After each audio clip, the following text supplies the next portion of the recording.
De las redes sociales, también muchas bendiciones. Queremos compartir en esta mañana el capítulo 10 del Evangelio de Juan. Hemos estado revisando ya en dos predicaciones anteriores el Evangelio de Juan en este capítulo. Ahora vamos nosotros a abarcar desde el versículo 22 al versículo 33. Juan 10, versículo 22 al 33. Le he puesto a este mensaje como nombre: en las manos seguras del buen pastor. En las manos seguras del buen pastor. Juan 10, 22 al 33. Primero vamos a leer la escritura y luego vamos a comenzar a hacer un estudio. Y previo también a eso un pequeño resumen de lo que se ha visto anteriormente. Bien, Juan 10, 22 al 33 dije, versión Reina Valera. Celebrábase en Jerusalén la fiesta de la dedicación, era invierno, y Jesús andaba en el templo por el pórtico de Salomón. Y le rodearon los judíos y le dijeron: ¿hasta cuándo turbarás el alma? Si tú eres el Cristo, dinos abiertamente. Versículo 25, Jesús le respondió: os lo he dicho y no creéis. Las obras que yo hago no me ellas dan testimonio de mí, pero vosotros no creéis porque no sois de mis ovejas, como os he dicho. Mis ovejas oyen mi voz y yo las conozco y me siguen, y yo les doy vida eterna y no perecerán jamás, ni nadie las arrebatará de mi mano. Mi Padre que me las dio es mayor que todos y nadie las puede arrebatar de la mano de mi Padre. Yo y el Padre uno somos. Versículo 31. Entonces los judíos volvieron a tomar piedras para apedrearle. Jesús: buenas obras os he mostrado de mi Padre, ¿por cuál me apedreáis? Versículo 33. Le responden los judíos: buena obra no te apedreamos, sino por blasfemia, porque tú, siendo hombre, te haces Dios. Padre, ayúdanos a entender tu palabra esta mañana y a poderla discernir con claridad. Mi Señor, que haga la obra para la cual usted la envió. Gracias te damos, Señor. Amén y amén. Bien, un pequeño recuento de lo que hemos visto en este capítulo. Personalmente he disfrutado este capítulo 10. Lo he disfrutado, mis hermanos. Muy precioso, muy precioso. Jesús habló al empezar este relato del capítulo 10 con una alegoría muy simple para ellos: pastor y ovejas. Los judíos obviamente no la entendieron, y yo siempre les he estado diciendo que si nosotros hubiéramos estado también ahí presentes, tampoco las hubiéramos entendido. En la alegoría algo debe estar claro. Algo debe estar claro, mis hermanos: es que las ovejas conocen la voz de su pastor y no seguirán de los extraños. En el verso 7, ahora Jesús les dice que Él es la puerta de las ovejas. Yo soy la puerta de las ovejas, la única entrada al redil del pastor. Y todo aquel que por Él entrare, ¿qué más dice la Escritura? Salvo entrará y saldrá y hallará pastos. El Señor les comienza a hablar con claridad: yo soy la puerta de las ovejas. Cualquiera que no entra por esta puerta, también les dice que es un ladrón, un salteador que viene a hacer daño al redil. Por aplicación, el redil es el rebaño de Dios. Sus ovejas no irán la voz de los extraños, sino la voz de ¿quién? Del pastor. Vimos también en el versículo 11, en el verso 11, ahora Jesús les dice: yo soy el buen pastor que da su vida por sus ovejas. Vimos que la palabra bueno, del griego kalos, implica algo intrínsecamente bueno, excelente, honroso. También dijimos que es una referencia clara de su muerte cuando Él dice que el buen pastor da su vida por las ovejas. Una referencia clara a su muerte voluntaria.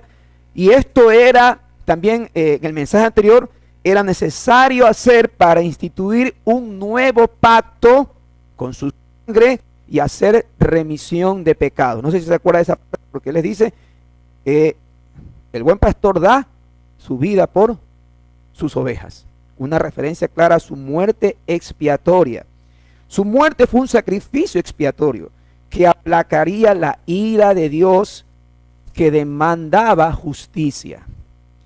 Y tal vez por el tiempo, mis hermanos, pero recuerde que era necesario en todo el antiguo pacto. La única manera de cubrir los pecados era por medio de la sangre de animales, sangre de holocaustos. Pero cuando vino Jesús, Él tomó ese lugar, y obviamente no estamos ya hablando de la sangre de animales, sino la sangre de ¿quién? Del Hijo de Dios.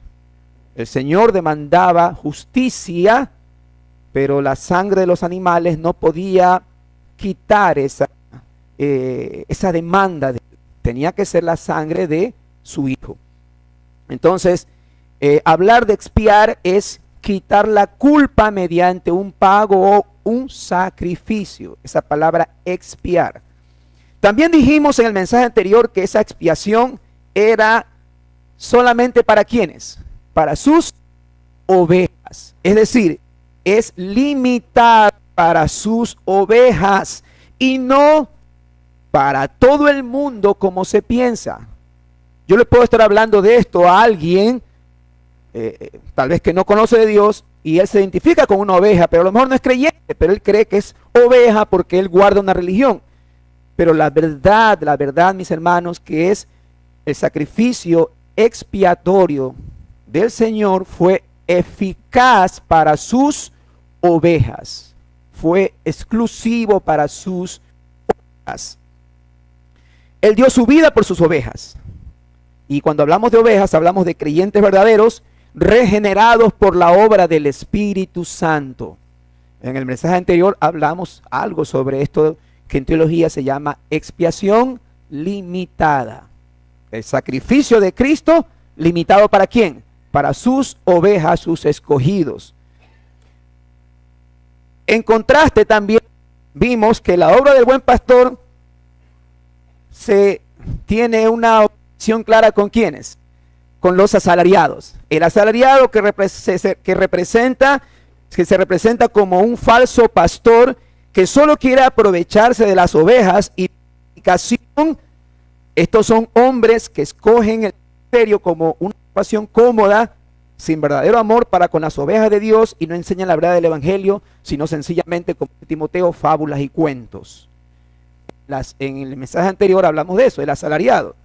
¿Qué quiere hacer el asalariado? Él no quiere cuidar ovejas, él quiere solamente aprovecharse de las ovejas. Él no muere de ellas. Él solo quiere quitarles la lana, quiere quitarles, qué sé yo, alimentarse, pero no quiere, él no viene, el asalariado no da su vida por las ovejas, es asalariado.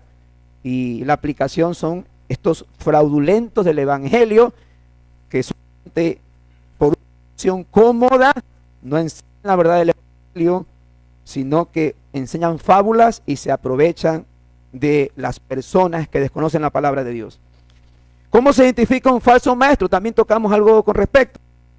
Yo soy el buen pastor y conozco mis ovejas y mis ovejas me conocen.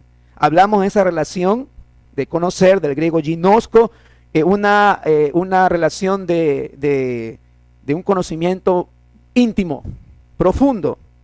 Los verdaderos creyentes no escuchan la voz del error, escuchan la voz del buen pastor. Finalmente Jesús dice que, y esto era lo precioso para nosotros, que había también otras ovejas que él tiene que traer, pero que no son del redil, de este redil, haciendo una aplicación de Israel, sino que debe él traerlas, y eso es para ¿quiénes? Para los gentiles.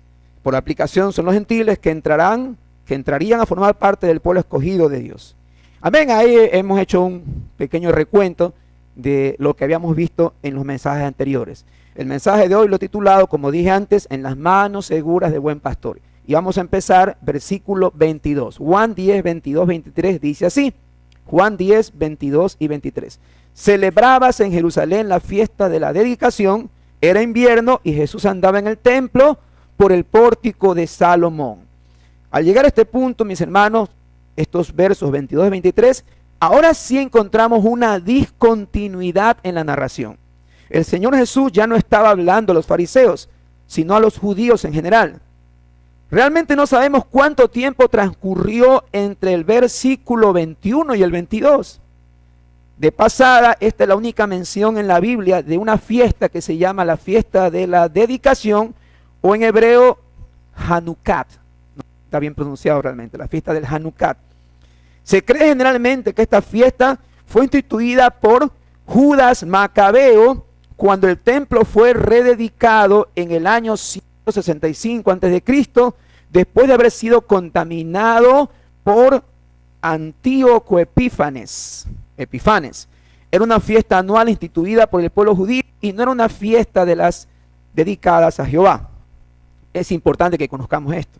Te escucha la fiesta de la dedicación, entonces ya tiene un contexto cultural de que la fiesta de la dedicación no era una fiesta judía originalmente, sino que apareció en los tiempos, usted conoce los 400 años de silencio, desde el último profeta hasta el inicio del Nuevo Testamento. En ese periodo que se le llama intertestamentario, en ese periodo no está registrado en la Biblia en sí, sino en libros que se les llama apócrifos. Macabeos es uno de esos libros. Entonces ahí habla sobre esto. Un comentario con respecto a esto dice así, un comentario histórico. La fiesta conmemoraba, escuche esto, la victoria de los israelitas sobre el infame rey sirio Antíoco Epífanes. 175 al 164 vivió este rey. Devoto de la cultura griega, Antíoco buscaba imponerla a sus súbditos, un proceso que se conoce como helenización. En ese tiempo, antes de venir Jesucristo, 165 antes de Cristo, un rey sirio viene, domina a los judíos y trata de imponerle su cultura. Eso se llama helenización. Sigo con el comentario. Mediante un decreto que promulgó en el 167 a.C., Antíoco capturó Jerusalén. Escuche esto, es interesante. Profanó el templo en el 170 a.C., sacrificando un cerdo en el altar, estableciendo un altar pagano en su lugar y erigiendo una estatua de Zeus en el lugar santísimo. En su intento de erradicar sistemáticamente el judaísmo, Antíoco oprimió brutalmente a los judíos, quienes se aferraban tenazmente a su religión. Bajo su dirección despótica, a los judíos se les exigía ofrecer sacrificios a los dioses paganos. No se les permitía poseer o leer las escrituras, y los ejemplares de éstas se destruían. Se les prohibía realizar prácticas religiosas obligatorias como observar el día de reposo y circuncidar a los niños. Antíoco fue el primer rey pagano en perseguir a los judíos por su religión. Hay un olorcito que quisiera que revisen allá adentro, por favor. Antíoco fue el primer rey pagano en perseguir a los judíos por su religión. Entonces es a fin del comentario. Si se da cuenta, ya cuando en algún momento podamos desarrollar una clase de los últimos tiempos, escatología, usted va a ver que la figura de Antíoco es una figura de anticristo. Pero ahí nomás los dejo. Solo remontémonos a la parte histórica. Fue un rey que existió, trató de helenizar al pueblo. El pueblo judío se levantó en los tiempos de Judas Macabeo. Y este rey, mira todo lo que hizo. Hasta sacrificó un cerdo en el altar, la estatua de Zeus. Todo fue algo tremendo. Los judíos, si el judío quería permanecer en sus leyes, prácticamente estaba su vida en juego. Bueno, la fiesta de la dedicación que celebraba la revuelta exitosa tenía lugar en el invierno.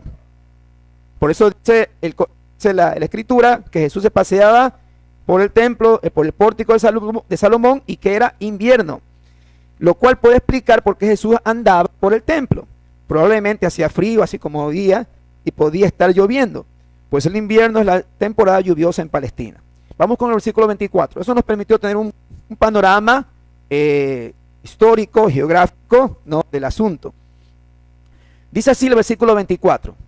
Y le rodearon los judíos y le dijeron: ¿hasta cuándo nos turbarás el alma? Si tú eres el Cristo, dínoslo abiertamente. ¿Se recuerda cómo empezó el capítulo 10? Con una analogía, una alegoría de pastor y ovejas. Ellos no entendían. Luego Jesús le dice, yo soy la puerta de las ovejas. Luego le dice, yo soy el buen pastor.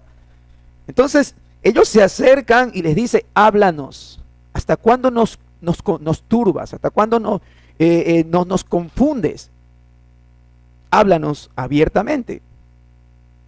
Pero algunos intérpretes dicen que lejos de ser una petición sincera de información, su increpación en realidad no era sino otro intento de tenderle una trampa a Jesús con la idea de librarse de él. Están buscando que diga algo con lo cual puedan juzgarlo. Jesús dijo con toda claridad a la mujer samaritana que era el Mesías. ¿Se recuerda Juan 4:26?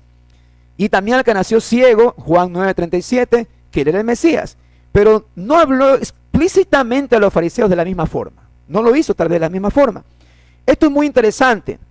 Escucha esto. Cuando el Señor, con curaciones y obras maravillosas, les daba pruebas evidentes de su divinidad, los judíos maliciosamente, ¿qué decían? ¿Qué es lo que decían? Maliciosamente venían y le pedían, danos una declaración clara. Dinos claramente quién eres. Pero cuando el Señor les declaraba abiertamente sobre quién era, ellos ¿qué hacían? Muéstranos milagros. ¿Qué obra haces? Entonces, ni lo uno ni lo otro, mi hermano. El corazón de ellos no estaba dispuesto a escuchar ni a creer. Ahora ellos, hablando de los judíos religiosos, ellos esperaban un Mesías conquistador, lleno de pompa y gloria mundana, que los librase del yugo de los gentiles.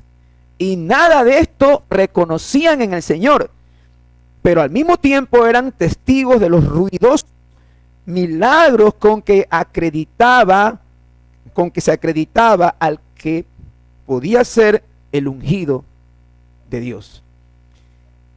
Es normal. ¿Qué se puede esperar de alguien que no está andando espiritualmente? Si se da cuenta, porque ellos esperaban un Mesías lleno de pompa, lleno de mucho esplendor, y Jesús no vino de esa manera.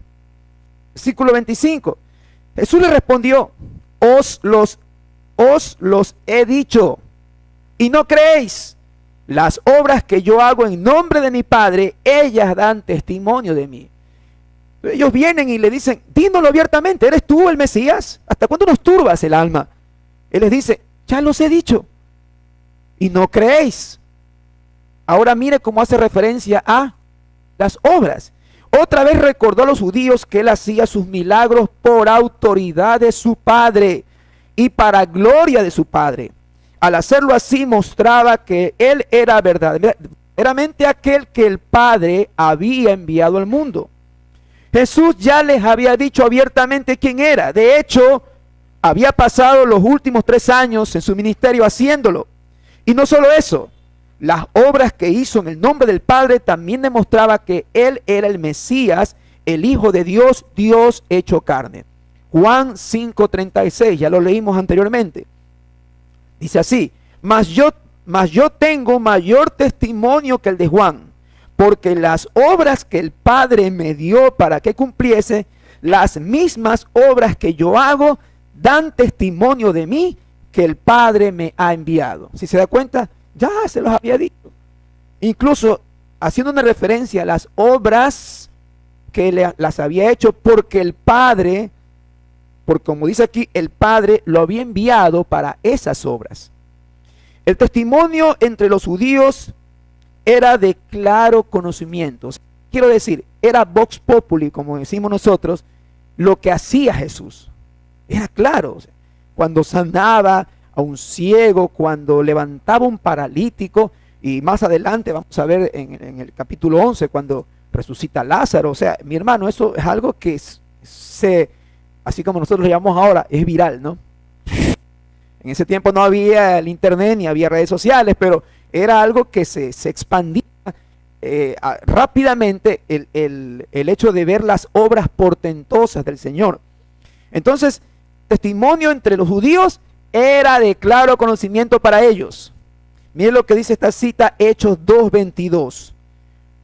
Hechos 2:22, el apóstol Pedro se levanta luego de que el Espíritu Santo desciende y él les dice: varones israelitas, oíd estas palabras. Jesús Nazareno, varón aprobado por Dios entre vosotros, con las maravillas, prodigios y señales que Dios hizo entre vosotros por medio de él, como vosotros mismos sabéis.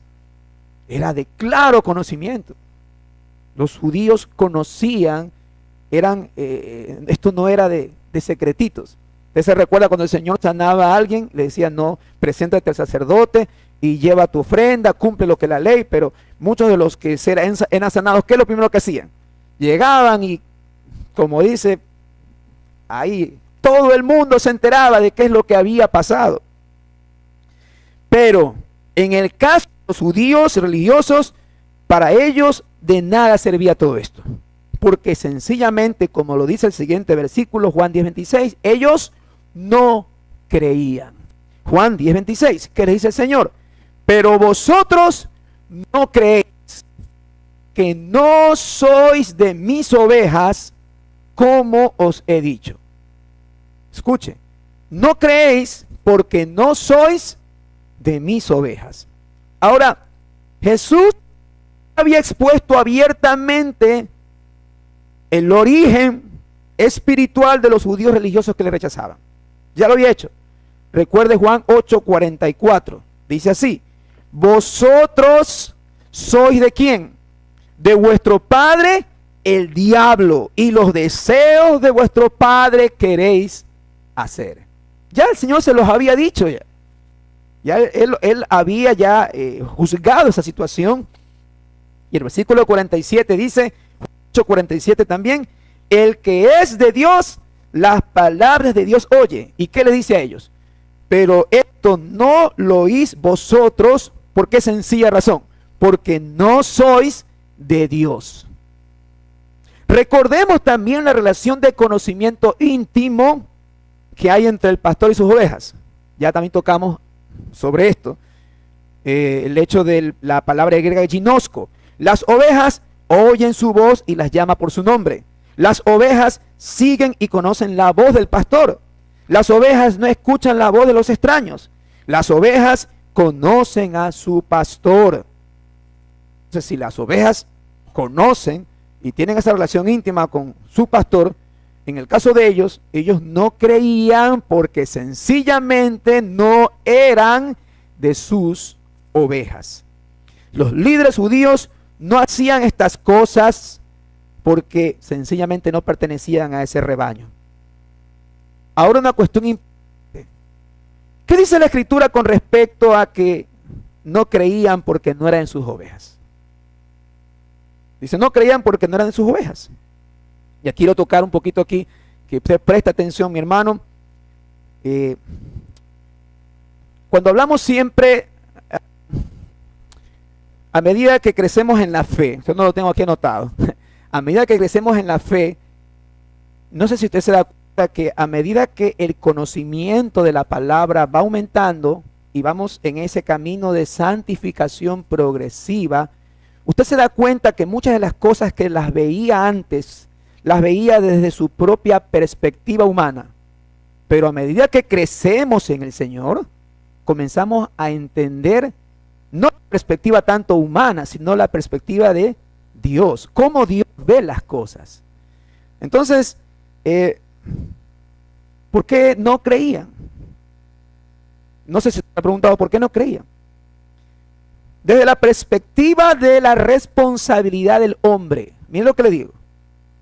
Desde la perspectiva de la responsabilidad humana, los judíos hostiles no creían porque habían rechazado deliberadamente la verdad. Es decir, desde el punto de vista humano, los judíos religiosos habían tomado la decisión de rechazar a Cristo. Desde la perspectiva humana.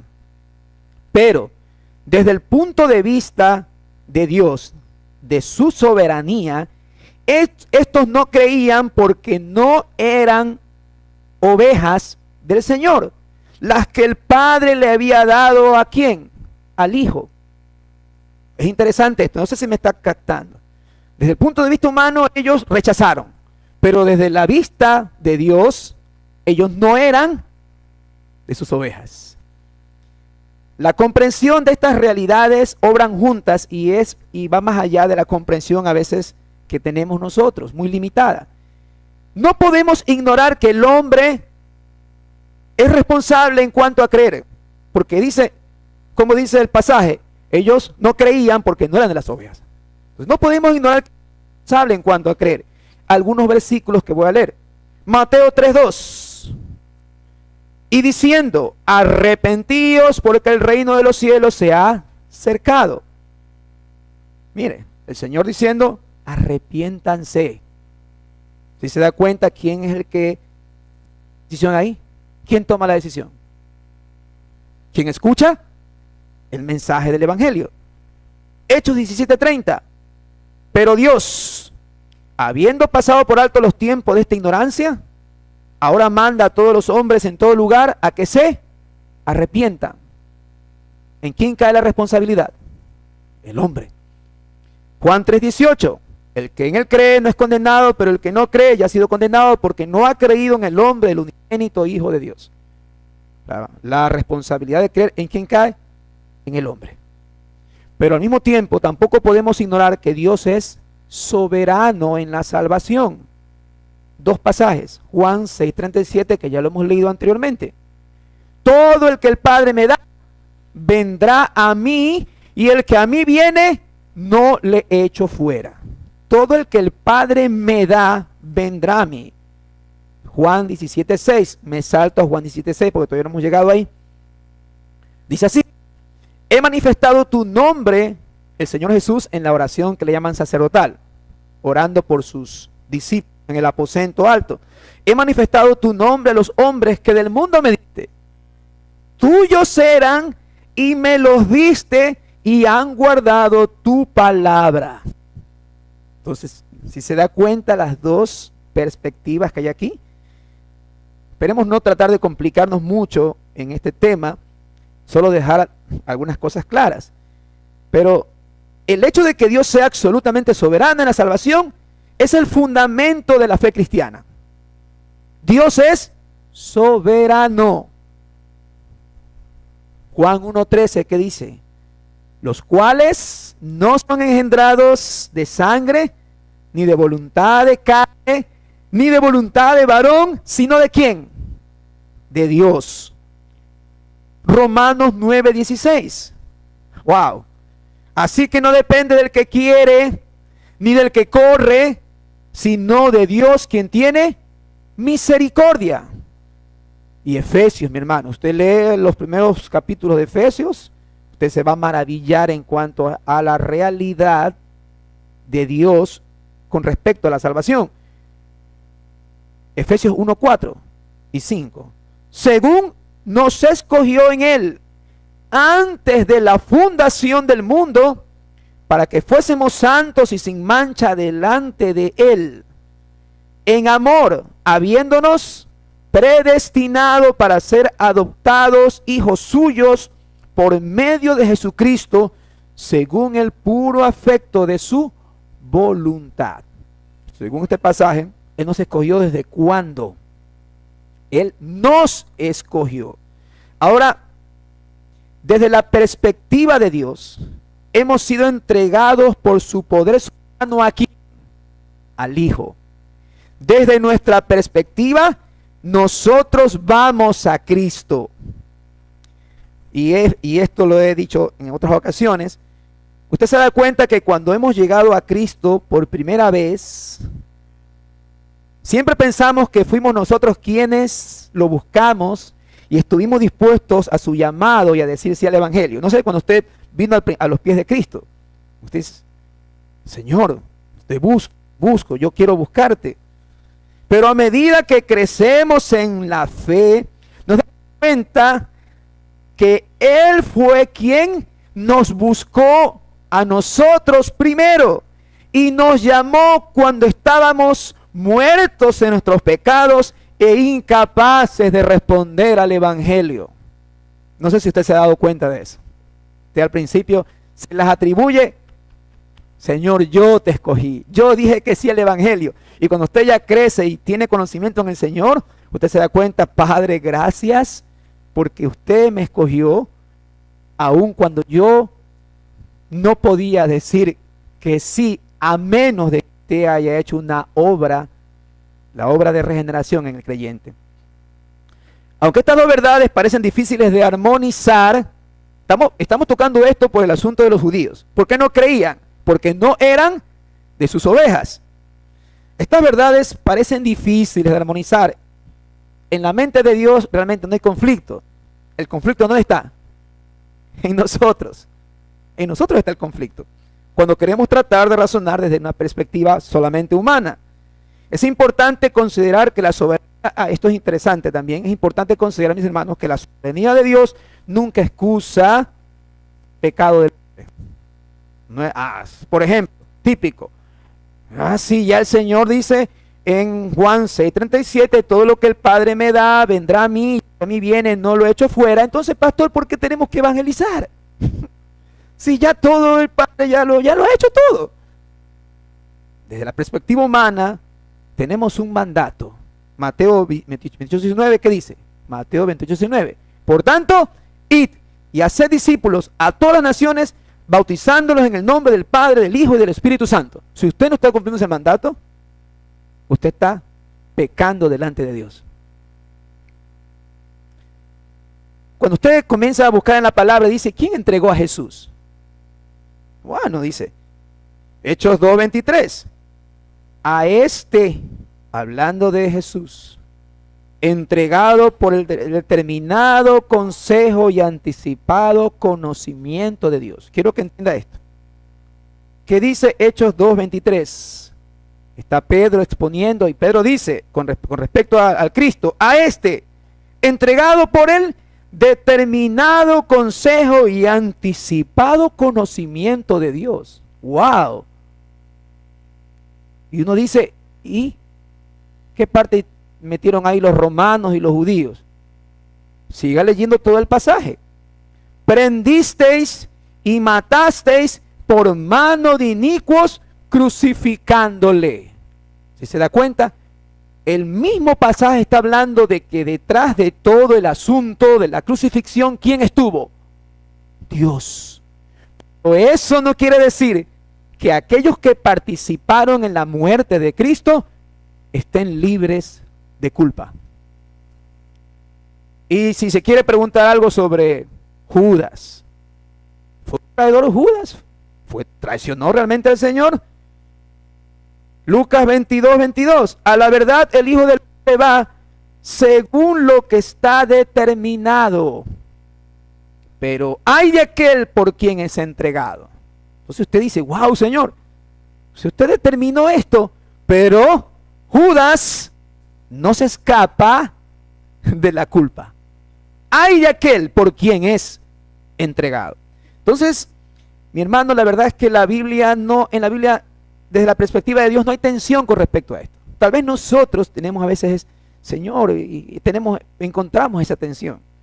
Pero la verdad que nosotros tenemos sencillamente que obedecer la palabra de Dios.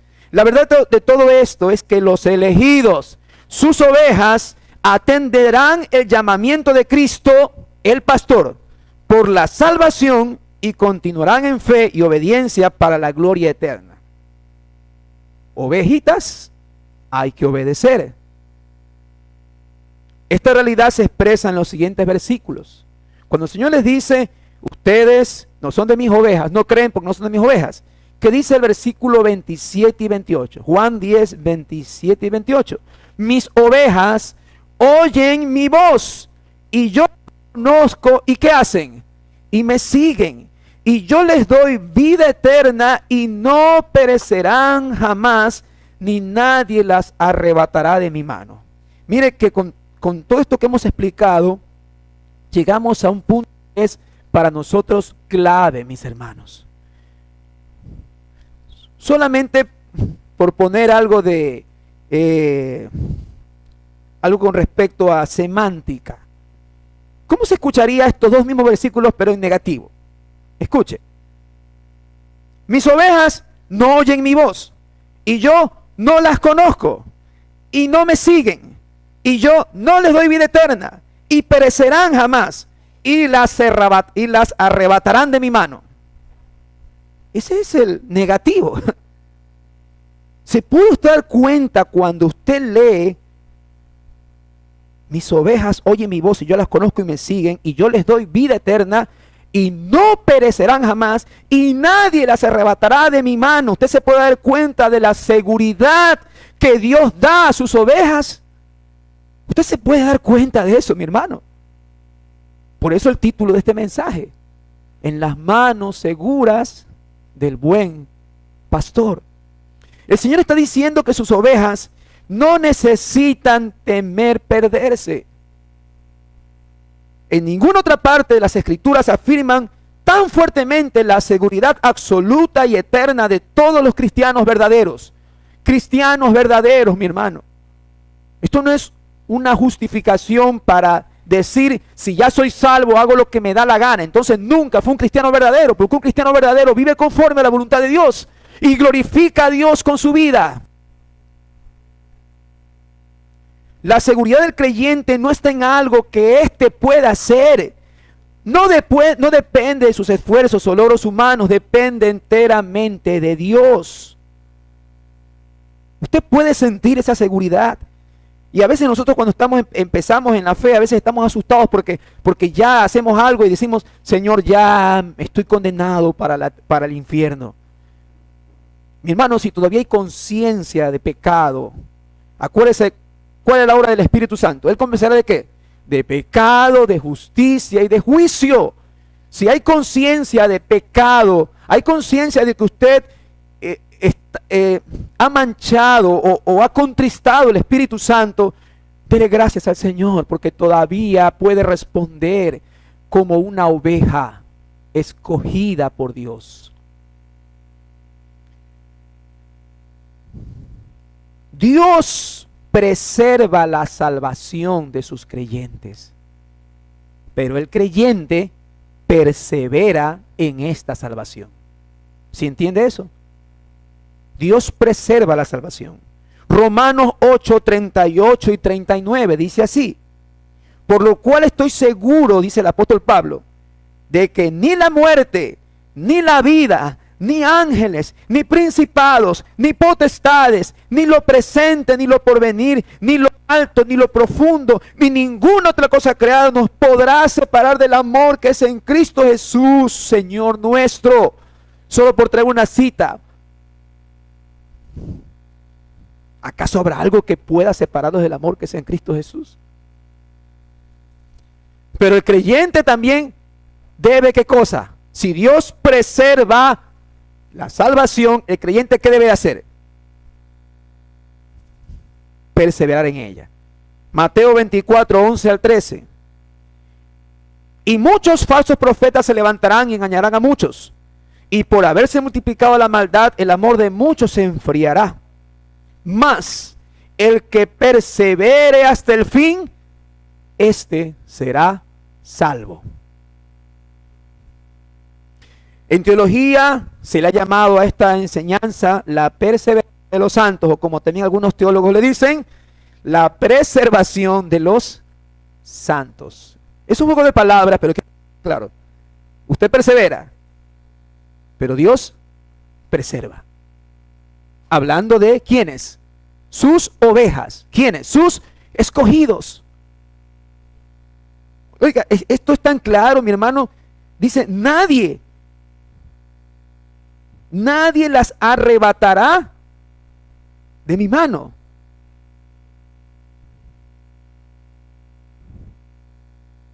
Es muy contundente el hablar del Señor. El que no quiere oírlo, entenderlo así, no ha conocido completamente la gracia de Dios. No estoy diciendo que está condenado. Yo no me pongo en ese punto, mi hermano. Sencillamente no conoce la gracia de Dios. Juan 10, 28. ¿Qué les dice el Señor? Y yo les doy vida eterna y no perecerán jamás, ni nadie las arrebatará de mi mano. Léalo, por favor. ¿Qué nos da Él? Vida eterna.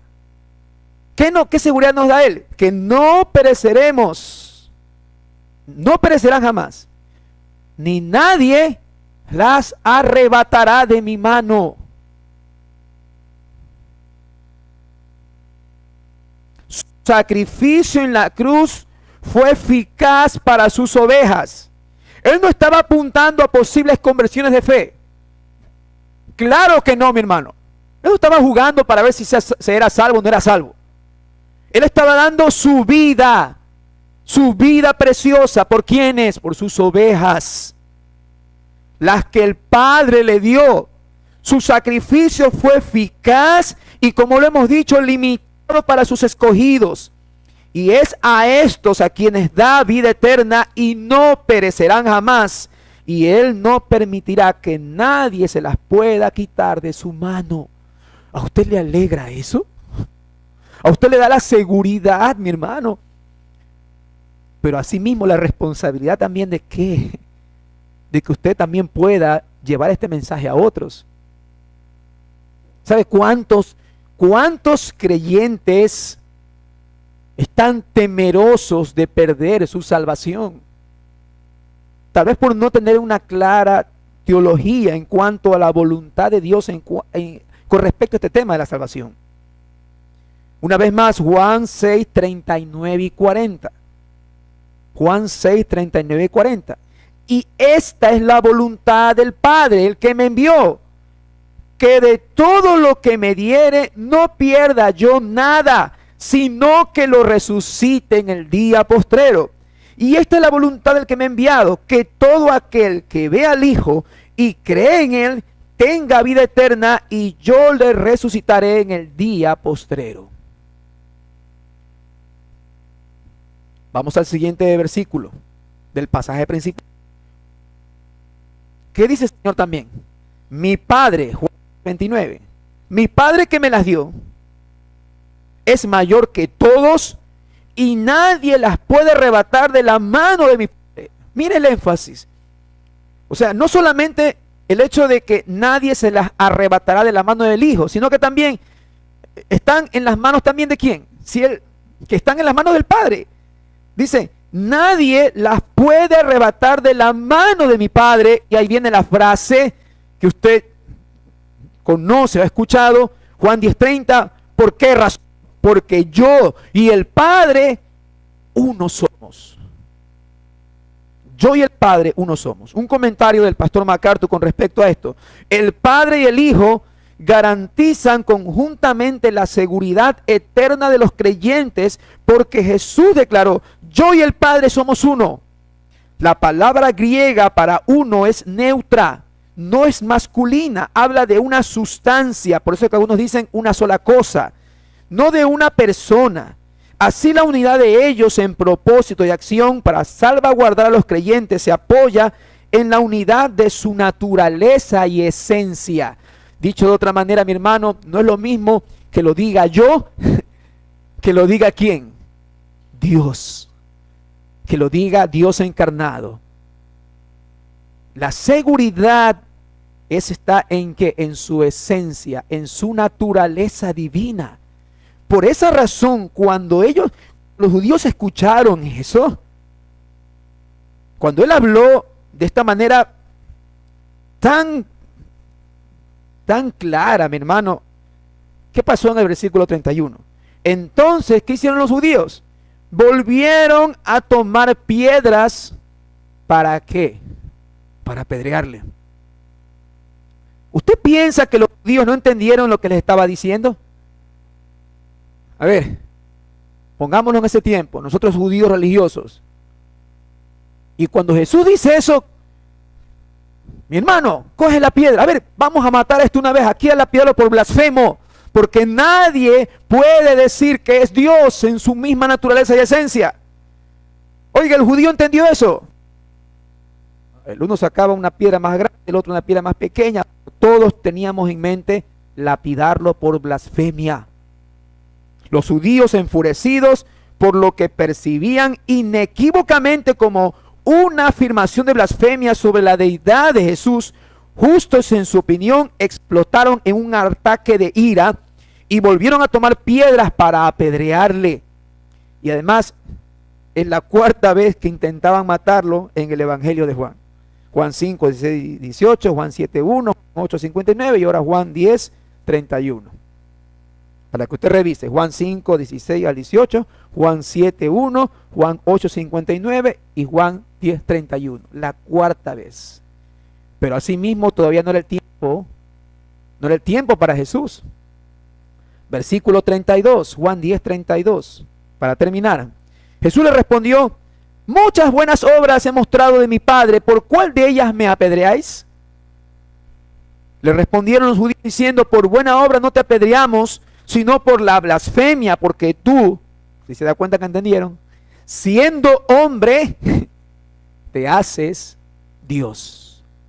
Pero entiende por qué lo veían como un hombre, que no eran ovejas.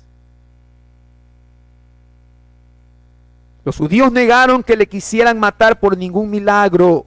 Dijeron: no te apedreamos por obras, te apedreamos ¿por qué? Por pronunciar una blasfemia al pretender ser igual a Dios el Padre. Para finalizar, solo sus ovejas, los creyentes auténticos, pueden disfrutar de la seguridad de la salvación en las manos del buen pastor. La vida eterna es una consecuencia de vivir para Cristo y estar dispuestos a ser aborrecidos por el mundo. Voy a repetir, solo sus ovejas, los creyentes auténticos, pueden disfrutar de la seguridad de salvación en las manos del buen pastor. La vida eterna es una consecuencia de vivir para Cristo y estar dispuestos a ser aborrecidos por el mundo. Estos tienen presente que no pueden amoldarse a este mundo. Hablando de los creyentes auténticos.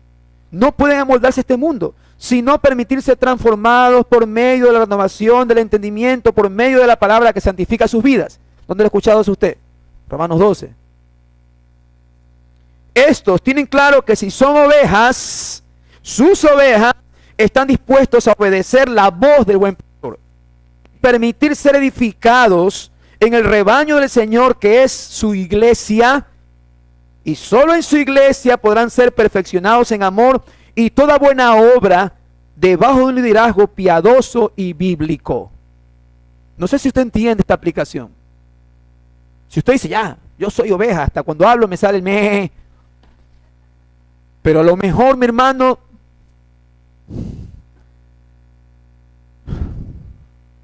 a veces tengo que buscar las palabras para... Sí, ya, mejor no la digo. Las ovejas obedecen la voz del buen pastor. Y cuando hablo del buen pastor, no estoy hablando de los pastores aquí, estoy hablando de él como el buen pastor. Pero él tenía que irse. Él les dice a los discípulos: es necesario que yo me vaya, porque si no me voy, no viene ¿quién? El Espíritu Santo. Y es el Espíritu Santo el que hace la obra para edificar por medio de sus apóstoles los fundamentos de la iglesia. Es en la iglesia, ya tomando una aplicación práctica, mi hermano. Es aquí en la iglesia donde su carácter de oveja va a ser perfeccionado, donde usted va a aprender a obedecer, donde usted va a permitir que, por decirlo de una manera figurada, bien lo venden, qué sé yo, si viene por ahí manchado. No sé si usted ha visto a veces en la noche, se me ocurre esto, a veces los que tienen mascotas, especialmente gatitos, a veces cuando vienen en la noche y usted no durmió toda la noche por los ruidos de los gatos, y el día siguiente ve a su gato venir y viene todo golpeado, sangrentado, sucio, revolcado. Bueno, hágase la idea que en la iglesia vienen ovejas así. Pero debe de haber, y por eso tenemos que orar todos, un liderazgo piadoso y bíblico. Bíblico, porque la oveja tiene que ser limpiada. Acuérdense los que estuvimos en la conferencia de Para su Gloria, cuando el hermano hablaba de este tema. Son los animales más indefensos y más torpes. Ellos no se defienden. Oiga, yo cuando escuchaba eso decía: Señor, y qué linda analogía para nosotros, ¿no? Qué preciosa analogía. Más torpes, indefensos, por lo menos los gatos tienen garras, por lo menos los perros ladran y tienen dientes, pero una oveja. ¿Por qué hago esta acotación al final? Porque sabemos que dentro de la iglesia de hoy no solo hay ovejas, sino también hay chivos, hay cabras que no están dispuestos a someterse al amor de los unos con los otros. Y claro está también que hay falsos maestros que están encubiertos con piel de oveja, con una falsa piedad que arrastran a muchos al error y a la perdición. Pero estemos seguros que dice su palabra, 2 Timoteo 2:19, pero el fundamento de Dios está firme, teniendo este sello: conoce el Señor a los que son suyos. Precioso, ¿no? Pero el fundamento, 2 Timoteo 2:19, pero el fundamento de Dios está firme, teniendo este sello. Ay, conoce el Señor a los que son suyos. Usted ve ahí la soberanía de Dios. Pero ¿qué dice después? Y apártese de iniquidad todo aquel que invoque el nombre de Cristo. ¿Sí ve la responsabilidad del hombre ahí? Mateo 24:24. Porque se levantarán falsos cristos y falsos profetas y harán grandes señales y prodigios, de tal manera que engañarán, si fuere posible, aún a los escogidos. Si fuere posible. Pero después de escuchar esto, mi hermano, sabemos que no es posible. Ni lo alto, ni lo bajo, ni principados, ni potestades, ni la vida, ni la muerte, ni ninguna cosa creada nos podrá separar del amor que es en Cristo Jesús. ¿Usted está seguro en las manos del buen pastor? Si usted es una oveja de su rebaño, sí que lo está. Amén. Y que este mensaje fortalezca esa relación que tiene con el Señor, le dé esa seguridad como creyente, pero también la responsabilidad tenemos de, ¿qué cosa? De llevar el evangelio.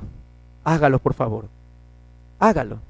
Tal vez no tenemos un plan claro de evangelismo como queremos, mi hermano.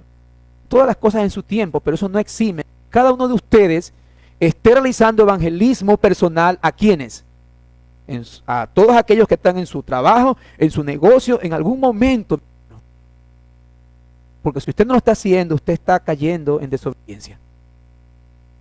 Amén. Así que si usted está seguro de que es una oveja, no le digo que haga porque eso no me ayuda mucho. Si usted está seguro de que es una oveja de su rebaño, sí que lo está. Sí que lo está. Es una relación personal. Decía, me acuerdo del pastor, creo que era el pastor Otto Sánchez, en la conferencia de Gloria, haciendo una pequeña comparación. ¿Por qué amas a Carlitos? Porque Carlitos es precioso, pero qué sé yo, Richard también es precioso también. Pero es inteligente. ¿Por qué lo amas a Carlitos? Es inteligente. No, pero también Richard es inteligente. ¿Y por qué amas a Carlitos? ¿Tiene que haber algo más? No, porque es dedicado, esforzado. Pero Richard también es dedicado, esforzado. ¿Por qué lo amas? Lo amo porque es Carlitos. Porque lo amo. Amén. ¿Por qué ama al Señor? Porque sencillamente es una oveja. Amén. Vamos a orar.